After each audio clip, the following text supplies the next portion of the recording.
Welcome to Thinking Green. I'm Rana, and we're continuing along this line of getting worthwhile nonprofits onto the show to talk about the important things they contribute to New London and our region. And, you know, everyone, I'm sure, has noticed the amount of advertising in the newspapers now encouraging everyone to buy a lot of stuff for the holidays. And most of us don't really need more stuff. So, you know, the spirit of this show and the ones between now and the end of the year are to give people ideas for ways that we can give that really make our world better and not just give us a lot more clutter in our lives. So with that in mind, my guests today are from the Public Library of New London, Madhu Gupta, who's the executive director of the library, and Daneen Roth, who's the president of the board of directors of the library. So welcome, both of you. Thank you, Rana. It's great to be here. I guess you can do it in whichever order you want, but I'd like each of you to talk a little bit about your history of, you know, being involved with the New London Library. Well, my history goes back quite some time. I had a friend who was on the board who called me one afternoon. I was not yet on the board, and suggested that I join the board of the library because it was a good thing to do. And she told me the biggest fib ever, that you didn't have to do much on the board. That's what they all say. So I got on the board, and through the years, What year was that? That was probably 1993 or 2 or Wow. So eventually I ended up attaining the presidency. But it's been a great ride. It has been a lot of change. We did go through a bit of a renovation while I was on the early days of the board. And since then, what we've done is really become a more dynamic library, because we've had all kinds of things happen with the internet and computers and digital access and so on. That was not the case back in 1993. Back in 1993, it was still pretty much quiet. You go in and get books and that kind of thing. But now it's really a buzzing place. And Madhu has been on our staff for how long now, Madhu? Close 6.5 years, I would say. 6.5 years at the Public Library of New London. And you became executive director relatively recently. Right, about 13 months ago. So how do you like this new role? You were doing, organizing a lot of the programming. I was the head of information services. I used to manage the adult services, and this position came up, and I was excited, but I didn't know whether I would get it. You know what I mean? But sure. I enjoyed being at the New London Library 6.5 years now. When I started as a part-timer, and soon it became a full-time position, and then I became the head of the department, and then now you're the head of the library.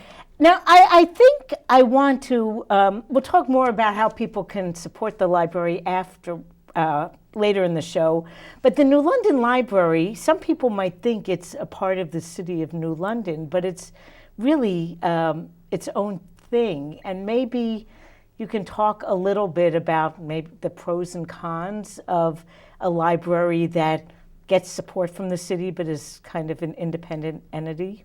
Well, we are indeed an independent entity. We were founded by Henry Haven, who was a great whaling captain in New London, and he was in a lot of maritime businesses, and he left the money to build a library, which was a tremendous amount of money at the time. I mean, it's hard for us to envision that he left enough to build that beautiful building at the time. It was built about, a few years after he had died. It was actually his daughter, Anna, who built the place. But we are a private library.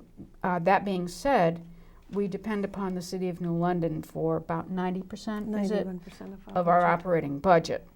So we have this kind of symbiotic relationship with the City of New London. The mayor and the city council have all been very generous and good to us as much as they can be. You know, New London is got a small tax base and a lot of services and things that have to be done. But what it is important for us to do is to keep our face in front of the council and the mayor and to make sure that we report about how we're doing with the funds that they give us. Now, the pluses of being independent are that we don't have to necessarily come under any of the restrictions that a city or a town library may have for its city or town employees. The disadvantages are that our employees do not belong to any unions, and they have much lower pay and fewer benefits, although the city is good about allowing us to be on some of their benefit programs. But that's one of the reasons that we have a pretty active turnover in staff. We will take people in and they'll become part of our library, and we'll start to instruct them. They'll start to learn about library business, and then they get a good job offer from somewhere else for a fair amount more money, and that's where they go. So we're kind of like the farm system for local Sometimes libraries. that seems to me like what New London is Well, on too many fronts, perhaps. It could be, but I have to say that we have, if you want to call them graduates of our library, now in good positions in East Lyme and Old Lyme and several other area libraries, even farther north in the state. So that's our role. That's fine. We always seem to find good people to come in and fill those roles, and we understand that that's the way it's got to be right now. I think the city is at a great advantage because they're not paying as much for a library as some of the local municipalities are. So we're an excellent value for the city. And I think in New London, too, a lot of us are kind of used to having our lives a little bit shaky and not really quite knowing what's going to happen next week or next month. And I don't know, if we choose to live here, we can't mind it too much. Well, we're adaptable. The library is as adaptable as everyone else, and it's not going to go away. And you have to stop and think about what would happen if the library wasn't there. We always assume that it will be there. But by going to city council meetings and reporting about what we do and being present and making the face of the library out in the public, it reminds people that, yes, we are there, and yes, you want us to remain here long after I will be gone or you will be gone. This is an organization that was started in the 1880s, and it's already over 100 years old. So, a long-time institution here. So I guess one thing we should talk about is all the services the libraries perform, and you know, New London Library performs. I mean, I remember as a child, basically, you went into a library, you know, checked out books, and then 3 weeks later you returned books, and there wasn't really a whole lot of other things you could do at a library. But when I think about libraries today, they have a lot of resources. So maybe talk a little bit about all the different services that people can find at the library. When you think about the word library, traditionally, what comes to your mind is a lot of books, a librarian sitting in a corner with a bun and glasses, and somebody stamping books. That's no more the case with libraries. As I call it, our library is a community hub. So we serve all age groups, birth and up. So when you see, as soon as it's Monday, I'm going to just give you a glimpse of what a week looks like. Sure. So Monday morning, the first thing we do is read, sing, and play with children. So young children, there is a story read to them. They sit down in a group, say there are little children at home, mothers bring them or fathers bring them, and then we read a book to them, we sing songs, and we play. In the children's room, we have our children's room is kind of divided into 3 different rooms. So the last room in the children's room, which is a beautiful, beautiful room, we have all toys. We took out all technology from there. So that's just toys. So children come there, play, and parents sit there watching their children or, talk to each other, make a group. So that room is just dedicated where children would play with each other. The second room is a room with a little bit of technology. And they have only age-appropriate games, learning games on the computers. That's the room where children who grow up a little bit are still learning their ABCs, or there is ABC mouse installed on it, so they play games learning ABCs, and there's the songs. And then there is a last room where children, anybody under teenage can use that room, play games. There are coding classes on our computers. There is technology help. Now children do a lot of their homework online, so there is homework help after school at our library. So this is more about children's room. On Tuesdays, at the children's side, I'm still talking about the children's room, bilingual story time is what we do Tuesday morning. So we see a lot of our Hispanic and Latino group here in New London who come to the library, and there is story time and there is sing-along. So Tuesday we have that. Unfortunately, the library is not open Wednesday mornings. We don't have funding for that yet, even though we added 2 extra hours on Thursday evenings, but Wednesday morning we are closed. So the library opens up at 1 o'clock, but after school, we have an after-school activity for children on Wednesday. Thursday, we have again after-school activities for children, and then Friday we serve pregnant women and newborn babies on Friday. So it's a baby cafe program. So we can now proudly say we also serve pregnant women and lactating mothers. Wow, that's great. That's great. We just started that. What kind of programming do you do? Pregnant women So pregnant women come to learn how they would breastfeed. There is a lactation specialist over there. They come to know how to take care of the baby, and you can bring the baby to the library. How important is reading to the child, beginning birth and up. So they learn more about all of this. Any questions they have for the lactation specialist, or there are other specialists who come in also on Friday mornings. So right now the program is the first and the last Friday of the month, but we plan to have it every Friday beginning the new year. Yeah, well, that sounds great because, as you were talking, I'm thinking that one of the big roles that libraries have now is people can get very isolated in their homes. Neighborhoods don't really function the way they did when I was a child. People live in bigger houses, even in New London, farther away from each other. And for pregnant women or for parents of young children to be able to talk to other adults while their children can socialize with their age mates is something that you can't get everywhere, and you certainly can't get it for free, hardly anywhere. And this is a place where people come together. Even if they're sitting in groups, they form friendships. Children and parents, they form friendships. And as a group, they come to the library, they know each other. So it's a community hub, as I say. So this is for the children's room. So I'm going to talk a little bit about our teen program, which we are building. We are in the process of building it even bigger than what we had. So in the teen room, we're going to be adding new teen furniture. We have a new teen assistant who will be running teen programs on every Tuesday, which is called Teen Tuesdays. So we're going to be running a special teen program every Tuesday. It is still running, but we're going to make it more intense and more enjoyable for the teens. In the teen room, teenagers come in and they do homework. There is homework help. They come together, socialize, and what we want is our teenagers not on the streets but in the library. That's what the aim of the program is. There will be cooking involved in the next few classes. There is coding and gaming involved. So teenagers want to you know how the computers yeah. has become so important to them. So we do have tech classes for them, coding classes. We have gaming now, and then we're also adding a new feature to our teen program is how do we prepare them to become adults, responsible adults. So there would be cooking, there would be household things. How would you do this? How would you do your laundry? So there would be classes on adulting.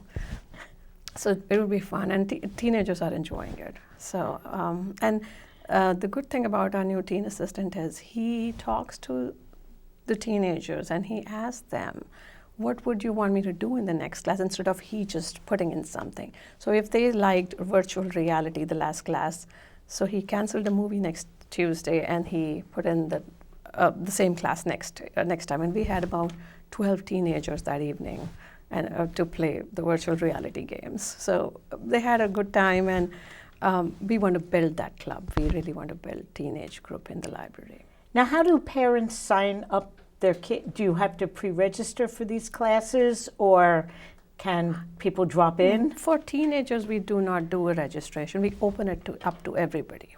So this is how we want to keep it welcoming, and we want everyone to join us. We want children after school coming to the library. We want on Saturdays, we want teenagers in the library, especially in winters when you do not have much to do outside. So that's when we're trying to get this group together, and then we will put together a focus group for teenagers to see what they want to do. And I love the idea of these kids from almost birth through teens just being, spending part of their week having printed words like surrounding them. I was a preschool teacher in my non-retired life, and we used for several years. I ran a play group at St. James Church, so we used to walk over to the library about twice a month, and it was just a great place to have them just sometimes for a story time, sometimes to pick out some books for us to bring back to the classroom.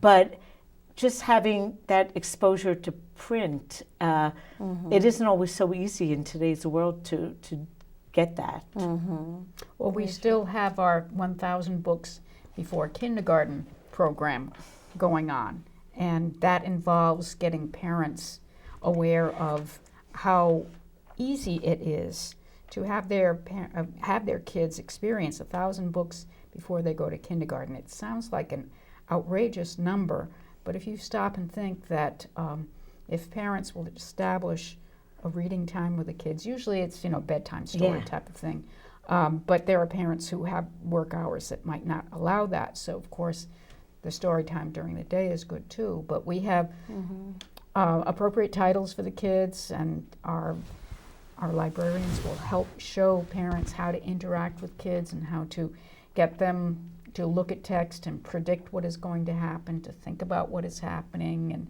see how a character may change during the course of a children's book. So there are fantastic children's books out there. oh my gosh, they get better all the time. They do. It's And amazing. Yeah, and Daneen, I was just talking to Katrina, and I didn't know this, and Katrina told me, if, say, children get stuck on one book, sometimes they just love that book so much. Read it over they and want to over read again. it over and over. And so every time they read, even if they read the same book about 100 times, it's counted It as a counts, book. yes. Yeah. It absolutely does.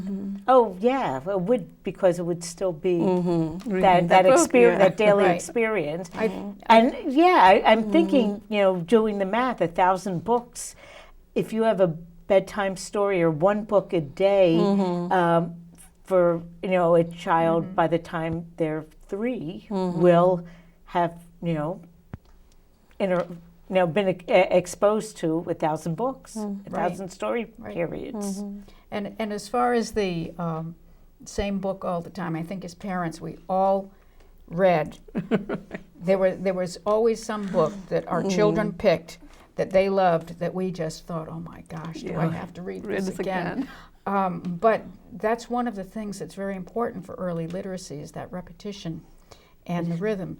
And if you were ever like most of the rest of us, and you're a little bit tired and you want to get through that book that the kid loves, that you're tired of, and you try to skip a page, oh my goodness. No, you can't They do know. that. So that's very important too. They learn the sequencing, and they learn all of those things that we don't think about. We take it for for granted.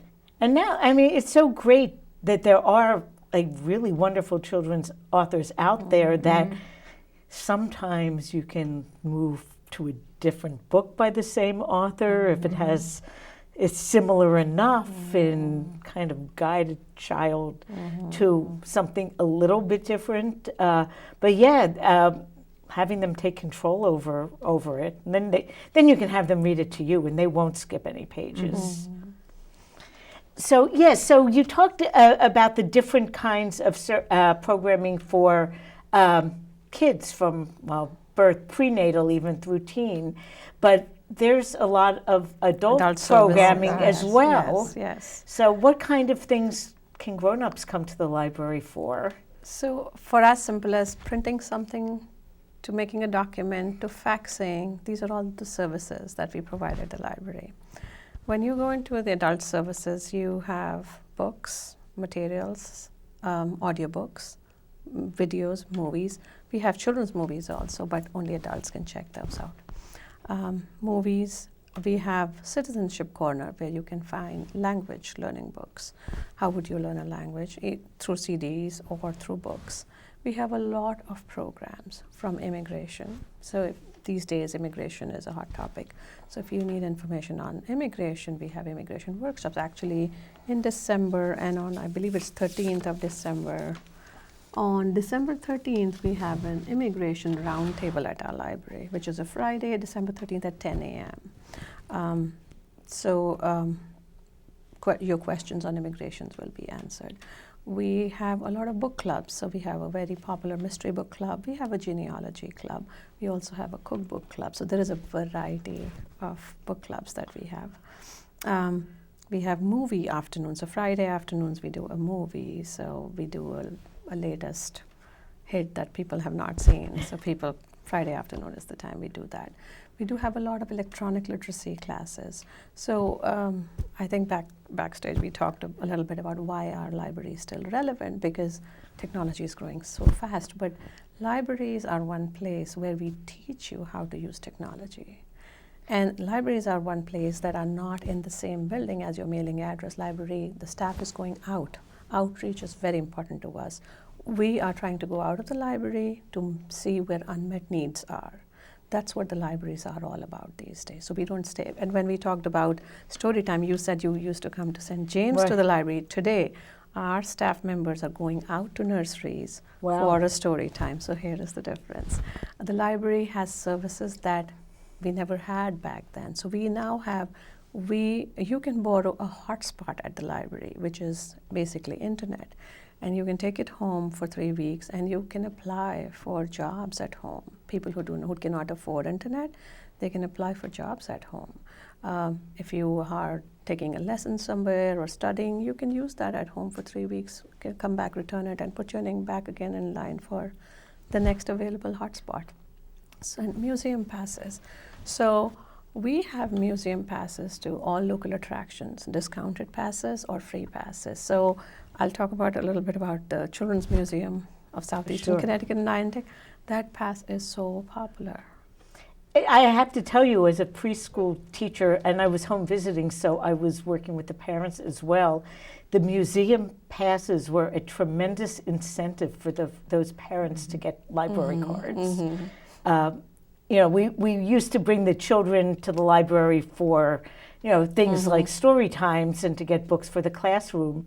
But we also used to bring the parents to the library to get library cards and, partly, to have that ability to get museum passes because we wanted them to be able to take advantages of all the resources in the community. And that made a huge difference. I have not been to the Children's Museum probably in 10 years, but back in the day, I believe that how popular it was. It still is. Right. And it's a free pass, so your family can go there without paying anything. And a lot of our passes can now be printed at home. You don't even have to come to the library to pick them up. You use your library card to check out that pass online. It is you can check it out for 2 days. After 2 days, you don't have to come and bring it back. It expires on its own. So that's a new thing at the library. So technology actually in some ways helps the library go smoothly. Right. And then we have a lot of databases. So if you are learning a language, we have a database called Pronunciator. With your library card from home or at the library, you can learn more than 100 languages. Wow, what? It's a database. It's called Pronunciator and has all different languages. Wow. More than 100 languages on it. We also are a funding information network partner of the Foundation Center. So we have databases where you can look for grants. New London has a lot of nonprofits, and we do get a lot of individuals from outside of New London also to look for grants for their nonprofits. One thing that I was so impressed about when we moved to this area was how the libraries were also connected to each other. And this was, I don't know, in like around 1980. And I had never seen that before. And, you know, even back then, before internet, it seemed as though, you know, I could get my library card and go to any library in the region. It was fantastic.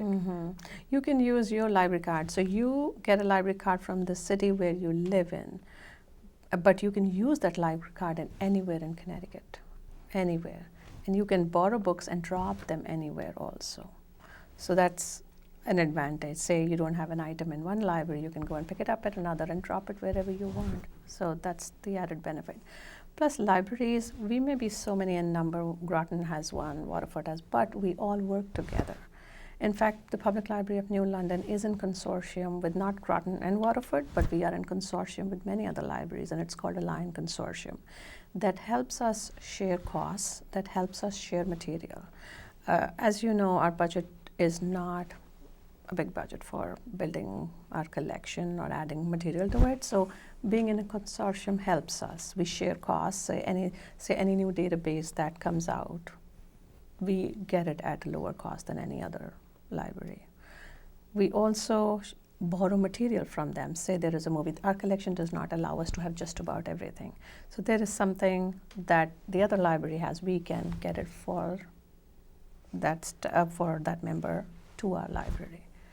And so we can borrow resources as well.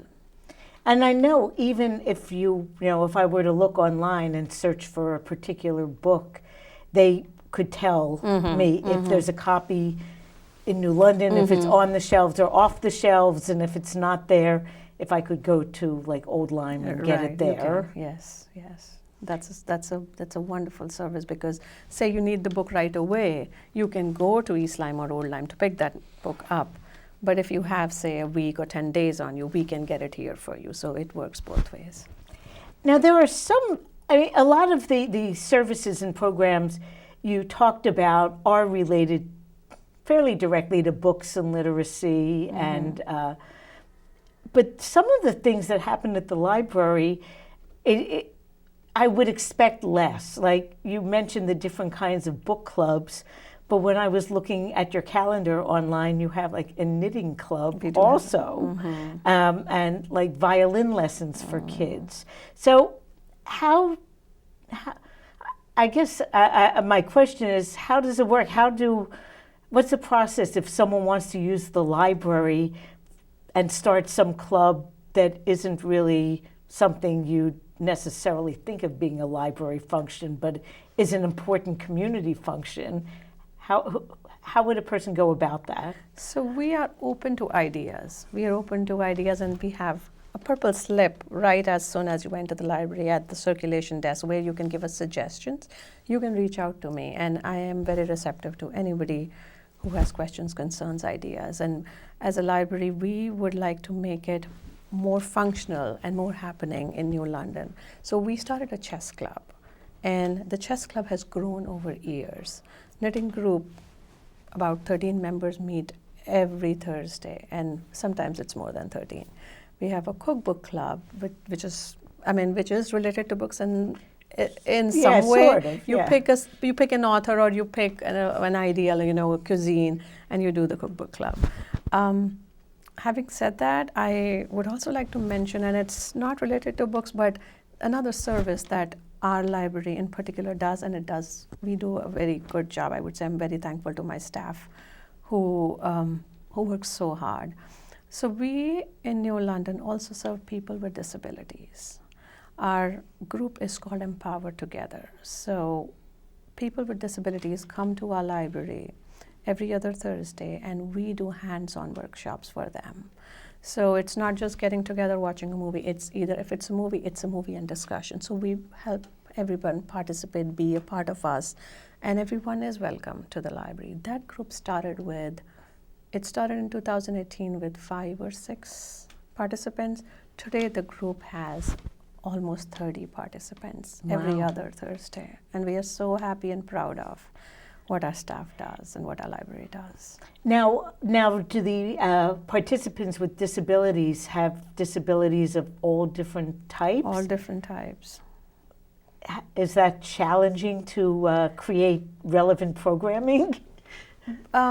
So we do season-appropriate or holiday-appropriate programs with them.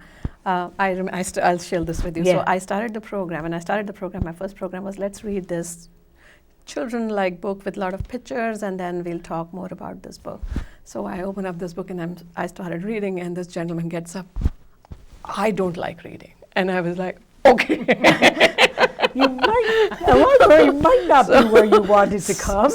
So basically, we learn with that group. Yeah. So that's how we kind of started building our program. And I'm thankful for all the agencies around us who kind of supported us. So ARC New London partnered with us, and this program is flourishing. We had Fresh New London come in March last year to make potted plants, help them pot plants. So everybody potted a seed. Oh, nice. So you know what I mean? So we did season appropriate. So we did how to make applesauce. So everybody was like, let's make applesauce. So we kind of see where the group is going. And someday Right. it's not a good day for one individual, Sure. and that happens. But as a group, we learn with them. So they love children movies. They love to watch children's serials, and then they do a discussion as to what did you like, what did you learn from this, what color was he wearing. You know what I mean? Just something that's fun.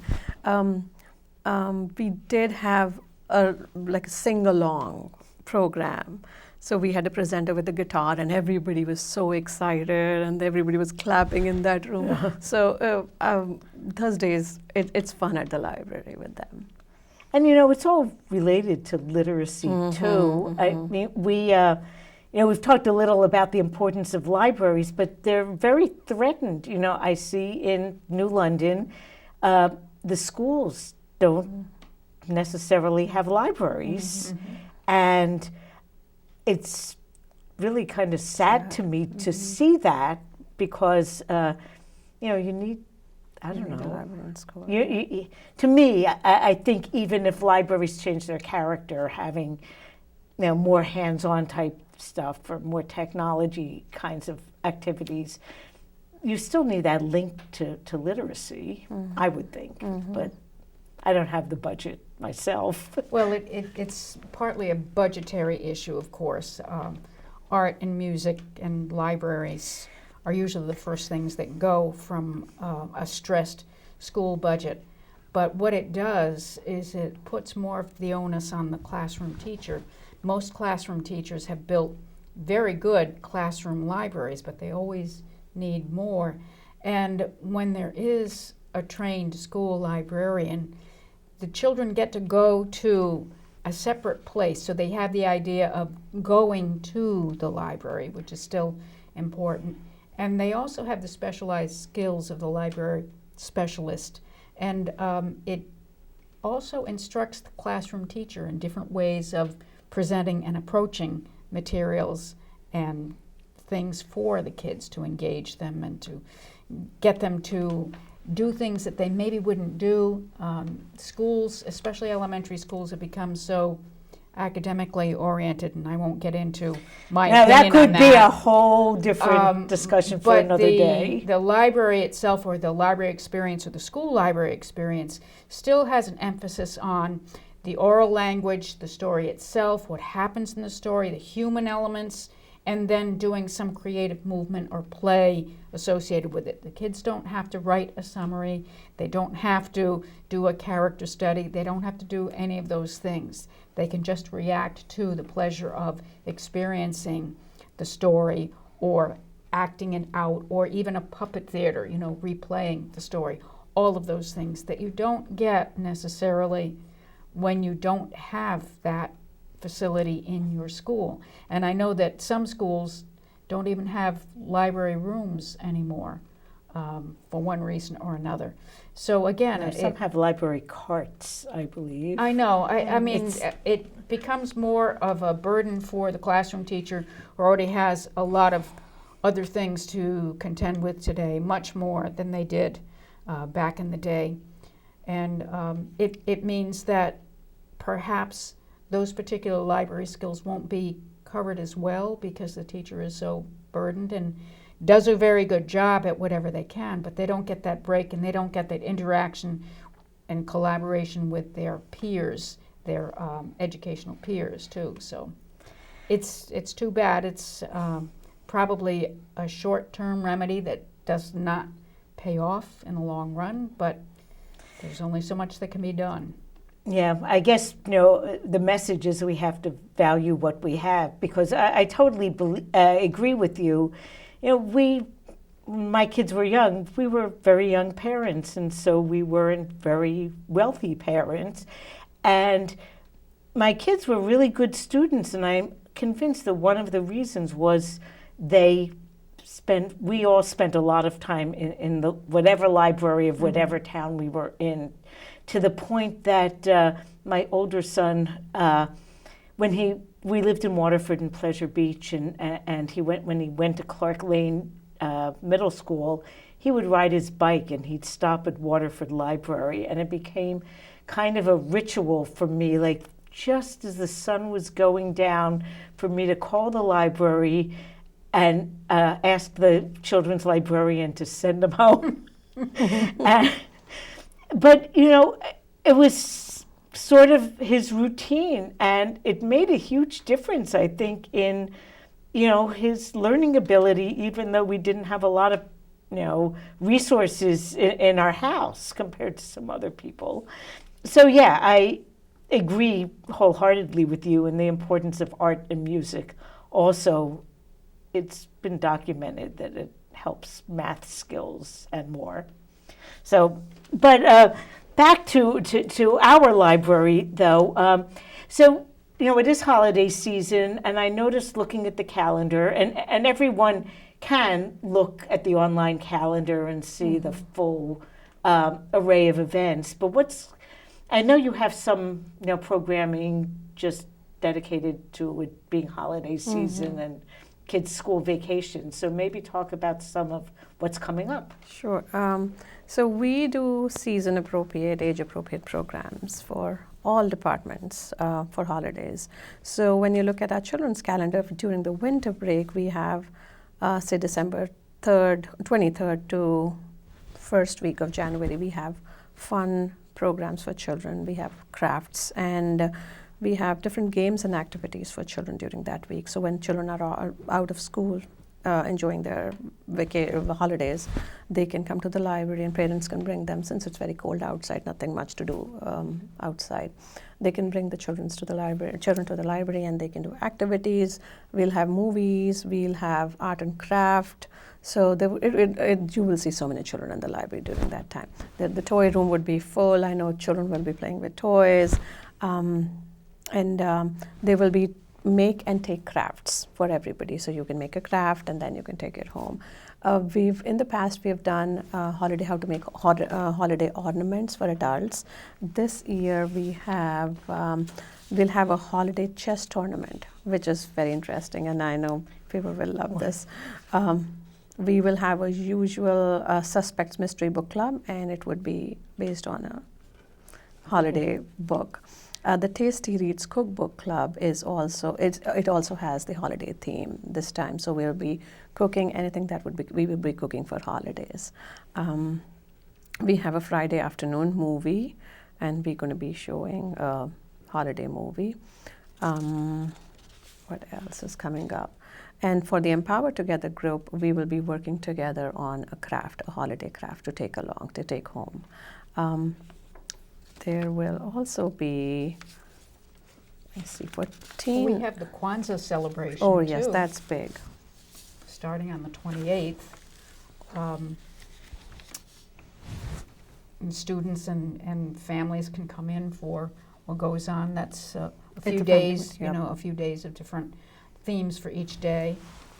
So that's something also that expands the outlook of everybody, because everybody is included in that. So the Kwanzaa program is a family program, and last year we had about 35 people come to that program. There is, you can, the lady, the presenter who does that program, she sets up the room in such a way, she talks about the culture.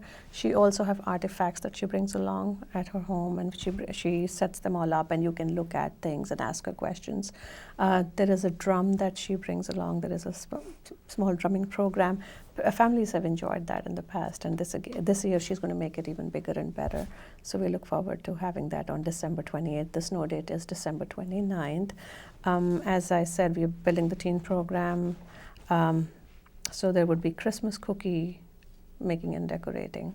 So the Christmas cookies would be made from scratch, and then it would be decorating the cookies on December 19th after school.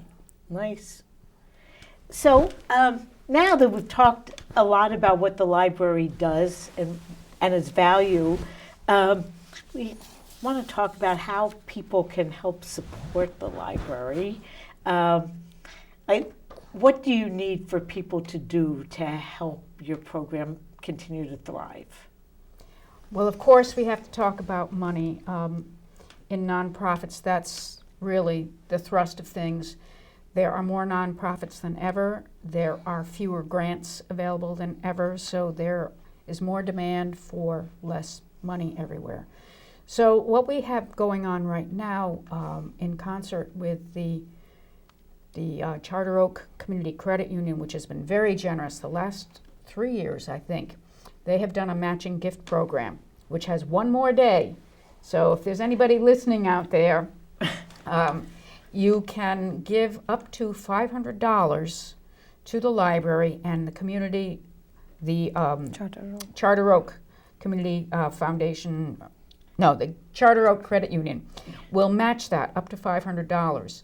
So it's a way of doubling your gift at half the price.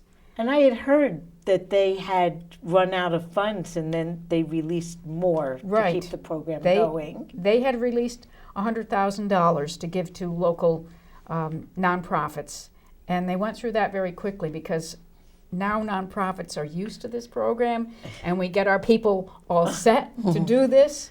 So they released another $100,000, I believe. So that will end tomorrow, but it's a very simple format. If you are a member of the credit union, you can give that amount and fill out a small form that says, this is the organization that I want it to go to, and they will match that. I think already this year we have doubled the amount in matching gifts than we did last year, because it takes time for people to get used to it. And it's also something that now people can anticipate coming at this time of year. However, that's not where most of our money comes from. Most of our money comes directly from asking people, please be generous, please give us what you can. This is what we're doing with your money. We are going to try this year to digitize some of the New London Day archives that we have. We are the only repository of those day archives. It's very important for people who do research, and people come all the time and they look at it on the microfiche, is it? Microfilms. But it's costly. It's $135 for until now, but later on it will be $145. Right, it'll be a little bit more. So, we're trying to digitize these rolls as we can, but it's costly to do it.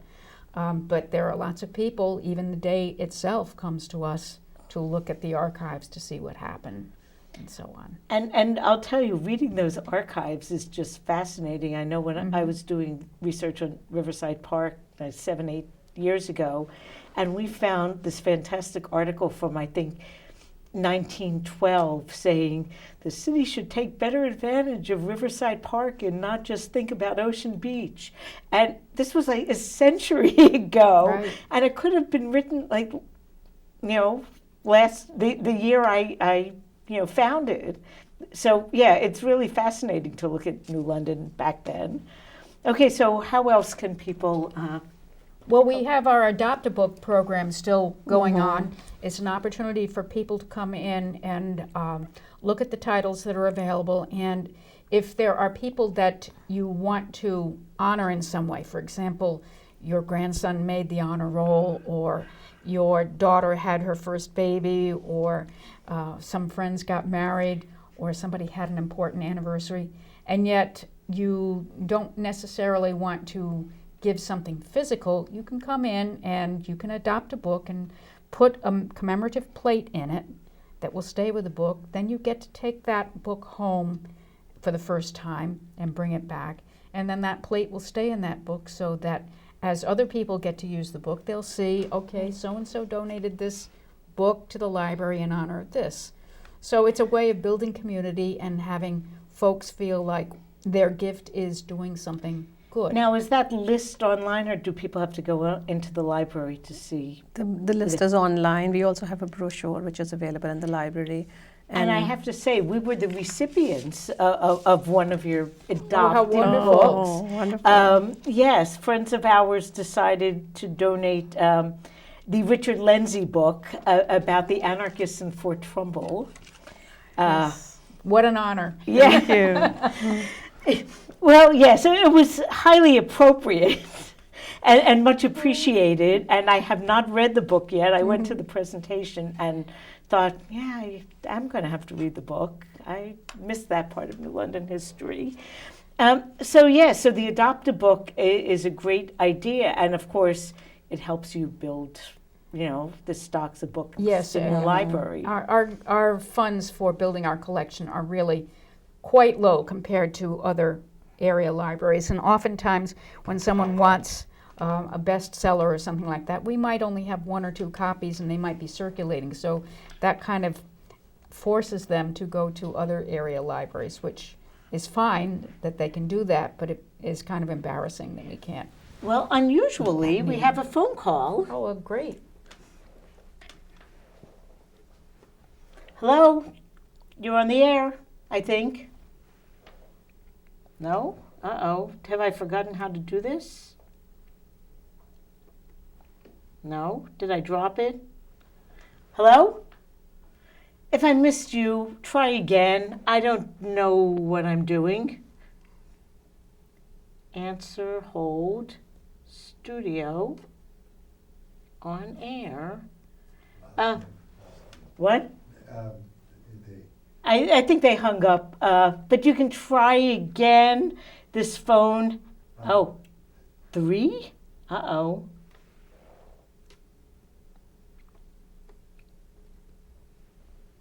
Hello?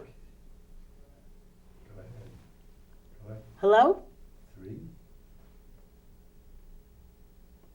Hello?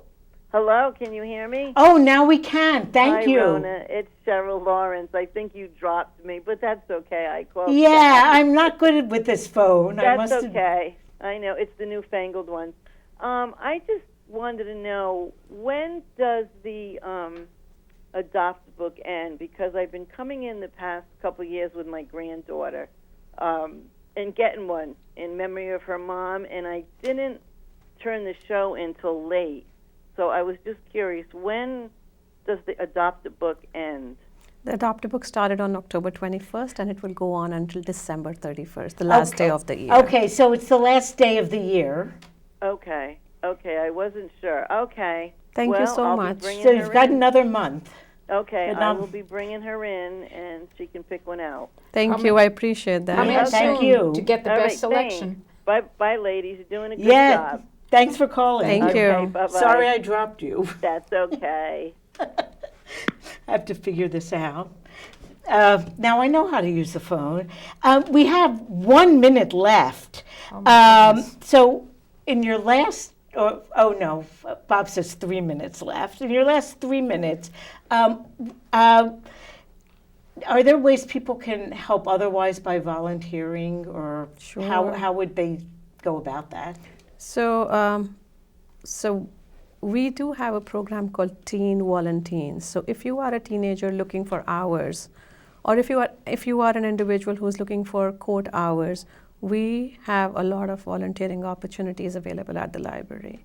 So if you can come in to, say, clean the library or shelf read, or there are many other projects, small projects that we have for you, so that you can get your hours even for school or court, and you can volunteer at the library. Many other ways, say you are a presenter, please come to us and let us know if you present or do a workshop on something. We also do a program once in a year, which is a do-it-yourself program. So if you have a skill that you'd like to show your community or share with us, and you'd like our community to know how to do. So we've done this program in the past, and we had someone come in to show how to change tire. So as simple as that. So we would welcome you.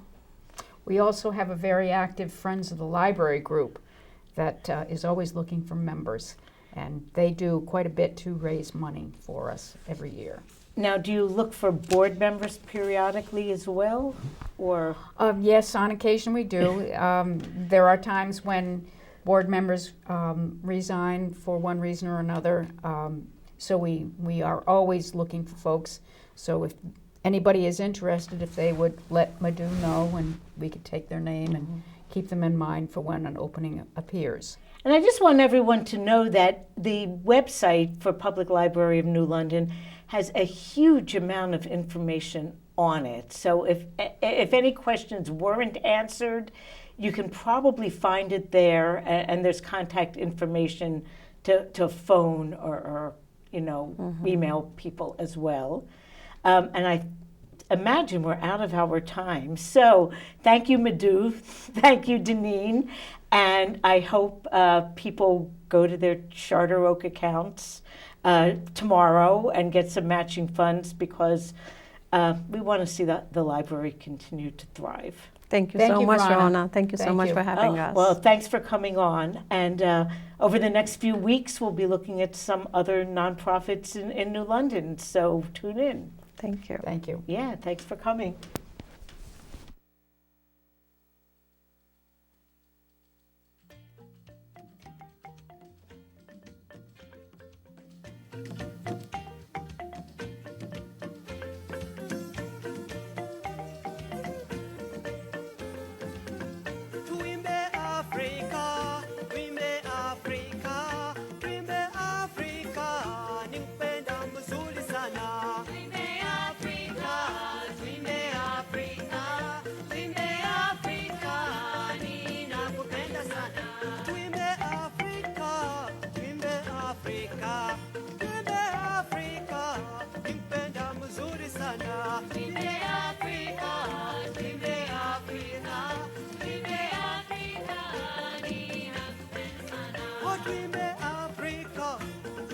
Africa,